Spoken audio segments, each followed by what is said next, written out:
चलिए इसको थोड़ा सा मैं साइज इसके इंक्रीज कर देता हूँ, है ना, तो आपको बहुत ज़्यादा कोई बहुत प्रॉब्लम ना हो।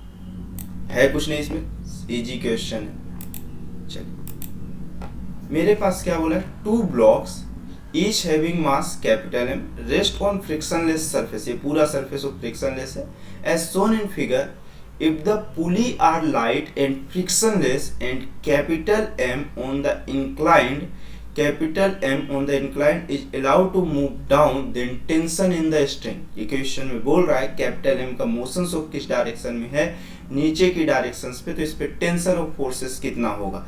सबसे पहले तो आप ये देखो, इस पुली पे अगर मैं ऐसा ब्लॉक इधर बनाऊं यहाँ पे आपको देखने के लिए, तो ये कैपिटल एम पे मेरे पास एक ग्रेविटेशनल फोर्स अर्थ के सेंटर की डायरेक्शन में mg।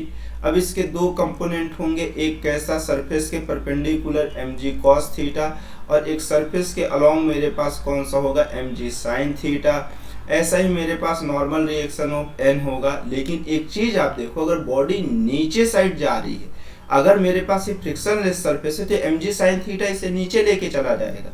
लेकिन ये मेरे पास फ्रीली ऑफ मूव करने के लिए नहीं है, क्योंकि यहाँ पे एक चीज कनेक्टेड है और वो इस तरह से कनेक्ट होते हुए यहाँ तक गई है। ये स्ट्रिंग है जो कि एक टेंशन फोर्सेस की तरह बिहेव करेगा।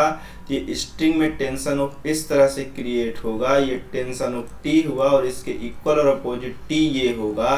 तो ये मेरे पास टेंशन ऑफ T हुआ, सिमिलर ऑफ टेंशन T ये होगा, और इसी के रिस्पेक्ट में इधर भी होगा, और सिमिलर ऑफ टेंशन यहाँ से ये और ये होगा। ठीक है, तो अगर मेरे पास यहाँ पर क्वेश्चंस पे ऐसा कुछ कहा है, तो ये टेंशन ऑफ स्ट्रिंग का ऐसे पास करते हुए पुली के थ्रू यहाँ से ये वाले फॉर्मेट में, जब यहाँ पे FBD में देखूं तो tension is equal to capital M हो जाएगा ये वाले फॉर्मेट में, ऐसा वाला फॉर्मेट। ये कुछ इस तरह से, ये बॉडी फ्री मूव करने के लिए अवेलेबल नहीं है, तो यहाँ पे एक एक्सेलरेशन कितना होगा a। अब आपको मालूम है जो स्ट्रिंग कनेक्टेड होती है उस पूरी ऑफ स्ट्रिंग का सेम एक्सेलरेशन होगा, तो a यहाँ से पास होते होते होते होते होते होते होते होते पूरे इस बॉडी तक भी यही जाएगा। तो एकदम सिमिलर ऑफ इस पॉइंट का एक्सेलरेशन कितना होगा, इस पॉइंट का एक्सेलरेशन a होगा, इस पॉइंट का भी एक्सेलरेशन a होगा, इस पॉइंट का भी एक्सेलरेशन a होगा। ठीक, अब क्वेश्चन में एक्चुअल में इस ब्लॉक का ऑफ एक्सेलरेशन फॉर्मेट वो पूछना चाह रहा है। ठीक है, तो मेरे पास कैसा है, then tension in the string will be, sorry tension पूछ रहा है कि वो टेंशन की वैल्यू कितनी होगी। अब क्वेश्चन में जो टेंशन है वो मैं इस ए के फॉर्मेट में नहीं बता सकता। हमेशा आप एक चीज ये याद रखो कि जो अननोन वैल्यू वो पूछी गई है उसको आप दूसरे अननोन वैल्यू के फॉर्मेट में नहीं बताएंगे। आपको इस क्वेश्चन में कैपिटल एम गिवन है, और एक चीज हमेशा मैंडेटरी है, वो क्या है, मेरे पास ग्रेविटेशनल एक्सेलरेशन और थीटा। आपको सिर्फ यही 3 फॉर्मेट में आंसर को फाइंड करना है, ना कि ये जो मैं सोचा हुआ मेरा एक्सेलरेशन ये है उस फॉर्मेट में आपको बताना है। ठीक, तो आप ये चीज देखो, सबसे फर्स्ट ऑफ फॉर्मेट में मुझे यहाँ पर अगर मैं FBD अप्लाई कर दिया यहाँ पे, ठीक है, इस बॉडी पे अगर FBD अप्लाई किया तो समेशन ऑफ फोर्स की वैल्यू इस ब्लॉक का मास इनटू एक्सेलरेशन की इक्वल हो। कितने फोर्सेस है अपने पास, mg sin theta minus of tension, mg sin theta minus tension is equal to body का मास इनटू एक्सेलरेशन।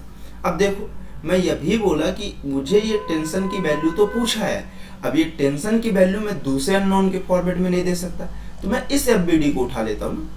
इस FBD से आप देखो मेरे पास summation of force is equal to, यहाँ पर भी कैपिटल एम इनटू एक्सेलरेशन होगा। मेरे पास टेंशन, बस फोर्स यहाँ पे अप्लाई हो रहा है, बॉडी का मास इनटू एक्सेलरेशन, मतलब ये टेंशन बॉडी के मास इनटू एक्सेलरेशन के इक्वल है। टेंशन वैल्यू पूछा है mg sin theta minus of T. अब बात ये आती है कि यहाँ से मैं टेंशन की वैल्यू को पुट करता हूँ इस पे, तो ये मेरे पास कितना हुआ, capital M into a is equal to M into कितना हो गया, A हो गया।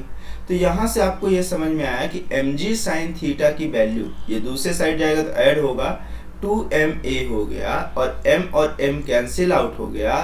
तो एक्चुअल में एक्सेलरेशन की जो वैल्यू हो किसके इक्वल हो जाएगी, g sin theta by of 2 के इक्वल हो जाएगी। इसको बस आप इस इक्वेशन में पुट कर दीजिए, सॉरी 2 है, मैं t लिख दिया, इस जगह पे आप पुट कर दीजिए, तो आपके पास मिलेगा टेंशन की वैल्यू मास इनटू एक्सेलरेशन की वैल्यू है g sin theta by of 2। बस यही आपके पास टेंशन ऑफ फोर्सेस हो, मतलब option number of C correct हो गया। ऑप्शन नंबर ऑफ कौन सा ये करेक्ट हो गया आपके पास, सी करेक्ट हो गया। ठीक है, चले नेक्स्ट ऑफ क्वेश्चन पे।